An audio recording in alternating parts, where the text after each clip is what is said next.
Hello, I am Chris Baker from Lucky Gunner, and today I am looking at the Colt King Cobra Target in 22 LR. It's our next installment of Project Rimfire, where I am reviewing an absolutely unthinkable number of handguns, all chambered for the mighty 22 long rifle cartridge. To make this Herculean task more manageable, I have divided these 22s into 6 different categories.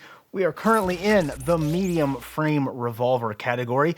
Now, Colt considers this a small frame. I think it could go either way. It's kind of an in-between size. It's smaller than a K-frame, a little bigger than Ruger SP101. With the 10-shot capacity, I thought it was a better fit with the other 10-shot 22s.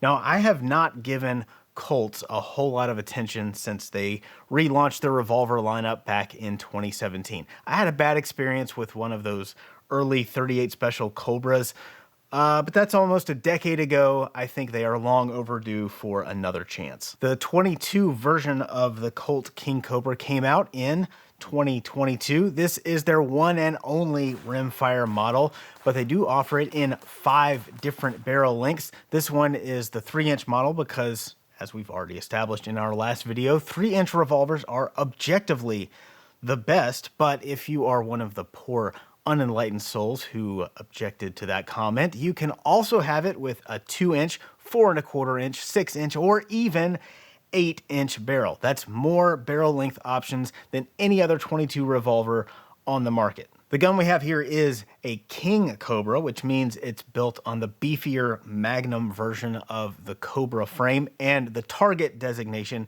means it has an adjustable rear sight and a fiber optic front sight. They've also given the 22 model the vent rib cutouts on the barrel, which you don't see on the 357 version. With that and the full underlug barrel, it looks kind of like a junior Python. The grips are Hogue's over-molded rubber style with finger grooves, a decent cost-effective option, and there are plenty of aftermarket grips available. Of course, it has all the other Colt features that are going to feel kind of strange if you're a Smith, Ruger, or Taurus fan. You have to pull back on the cylinder release latch, and the cylinder itself rotates clockwise instead of counterclockwise. And the double action trigger might feel a bit odd as well. Colt triggers are known for what revolver nerds call stacking. That's when the weight of the trigger pull gradually increases as the trigger moves to the rear. So it starts out feeling light, and then it gets heavier towards the end. Has kind of a rubber band quality to it. Other double actions tend to have more of linear or even trigger pull. Stacking is a trait of both the classic Colts as well as the newer ones. Now, it's not necessarily good or bad. It's just a matter of preference.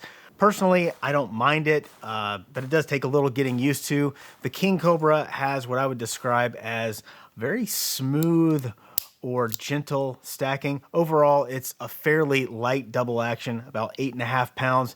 And that's right out of the box, no break-in required. It's easily one of the best triggers in this category. Rimfire revolvers are notorious for heavy double-action triggers, and it seems to get worse as you go down in frame size. The 22 King Cobra proves that it does not have to be that way. Another quirk you might notice if you're used to Smiths or Rugers is that the cylinder is not recessed, meaning the chambers are not counterbored so that the cartridges sit flush with the cylinder face. As far as I'm aware, this doesn't make much of a difference functionally speaking with modern ammo. A lot of revolver people love recessed chambers, and they do look really nice, but for 22s especially, those little recessed areas are actually a massive pain to clean, and when they get fouled up, the rounds don't always seat properly, and you get light primer strikes. The Colt is much easier to keep clean, and I didn't have to clean it as often as the guns with recessed cylinders. But what I like best about the King Cobra Target is the size. Yes, I am partial to the 3-inch barrel, but it's not just that.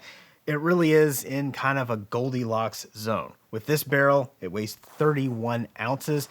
It's compact enough to feel like a good fit for maybe smaller statured shooters, but it's not really an everyday carry gun, so it doesn't need to be too small or too light. It's just big enough for a 10-shot cylinder, just heavy enough to keep the barrel steady for practical accuracy. And speaking of accuracy, the factory iron sights are pretty good, but if you really want to squeeze the most accuracy out of it, you might want to try it with an optic. I used an Ultra optic mount that replaces the rear sight assembly, and that was paired with a Gideon Omega green dot sight.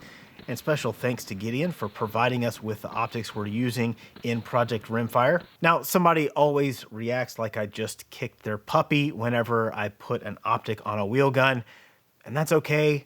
I get it. They look funny, and there are some other downsides, but I am trying to find out what these guns are mechanically capable of, and an optic is much better than iron sights at removing the human element from that equation. So with that in mind, for our 25-yard bench rest accuracy test, I fired 2 5-shot groups with 4 different loads. The Colt King Cobra Target showed stellar performance across the board with groups between 1 inch and 1.5 inches. The Smith & Wesson 617 mountain gun we looked at last time was technically more accurate on average, but just by a hair.